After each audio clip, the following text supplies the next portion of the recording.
Today we will be analyzing Should Writers Use Their Own English by Vershawn Ashanti Young, and we will be understanding the thesis, key arguments, and important quotes found in the reading. The thesis and the main argument in the writing is that Vershawn Ashanti Young argues that writers should not be forced to conform to a single standardized form of English. Young critiques the idea that students, especially in academic and professional settings, must follow the standard English to be accepted in society. Instead, they advocate for the practice of code meshing, where different dialects and linguistic styles are blended together. This allows for the representation of diverse linguistic backgrounds and better reflects the fluid and dynamic nature of language. For key moment number one, I chose critiquing of Stanley Fish. A critical moment in Young's argument occurs when they critique Stanley Fish's stance on teaching a standard form of English. Fish believes that only one form of English should be taught, particularly in academic settings, to prevent students from becoming vulnerable to prejudice. However, Young, on the other hand, argues that this perspective fails to address the root cause of discrimination. According to Young, it is not a language or dialect itself that causes prejudice, but the attitudes of those in power who perceive it certain dialects as inferior. Young argues that linguistic discrimination is a societal issue rather than something built into the structure of language itself. For moment number two, linguistic prejudice and code meshing. Young further explores the issue of linguistic prejudice and states that prejudice does not stem from the use of non-standard dialects, but from societal attitudes that value those dialects. By promoting code meshing, as we talked before, this is Young's way of offering a solution. Young argues that code meshing can be used in both formal and informal settings, ensuring that all dialects are respected. This approach not only challenges traditional notions of correct English, but also creates space for linguistic diversity in spaces where only one form of language was previously accepted. Key moment number three is the problem with standard language ideology. Young critiques the standard language ideology that promotes the belief that there's only one correct way to write and speak English. This belief pushes aside non-standard dialects and strengthens the idea that some forms of language are inferior to others. Young challenges this view, stating that language is inherently plural and dynamic, and that language norms should evolve to reflect this diversity. They point out that even those who work in professional and academic environments often switch between different dialects depending on the situation. For my key quote number one, I chose "It's attitudes. It be the way folks with some power perceive other people's language, like the way some view, say, Black English when used in school or at work. Black English don't make it own self oppressed.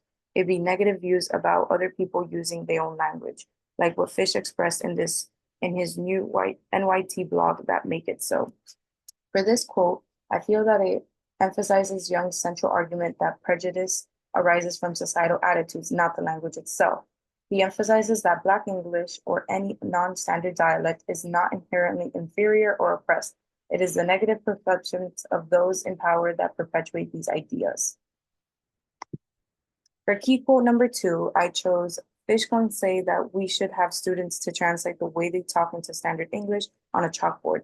He say, leave the way they say it to mama on the board and put the standard way on paper.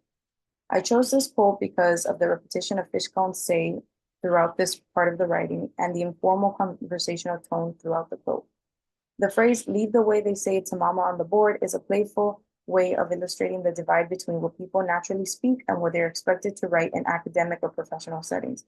The repetition of say and the casual phrasing make the critique feel direct and personal, almost as if Young is having a one-on-one conversation with us, the reader.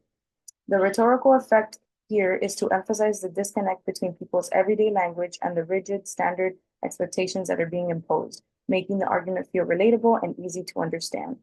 The informal structure contrasts with the formal concept of standard English, effectively highlighting the issue of linguistic discrimination.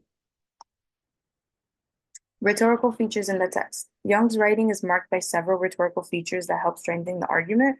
First is their tone is conversational and informal, using colloquial language such as show and Lord, Lord, Lord. This approachability draws readers in and makes his argument feel more relatable, rather than distant or academic.